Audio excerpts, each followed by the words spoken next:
Отец Александр, можно ли молиться своими словами?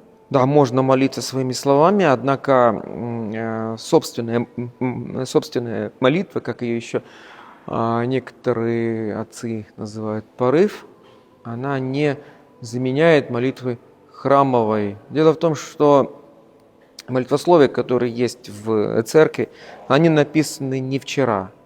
Это формировался канон этот в течение 2000-летий. Святые отцы вложили в них весь свой молитвенный и духовный опыт. Поэтому мы можем молиться своими словами. Даже во время обычной канонической молитвы, по-моему, Игнатий Бринчанинов пишет о том, что мы можем прервать ее, сделать какой-то, знаете, порыв, то, что душа наша просит своими словами, и затем дальше продолжить наше правило привычное, к которому мы привыкли.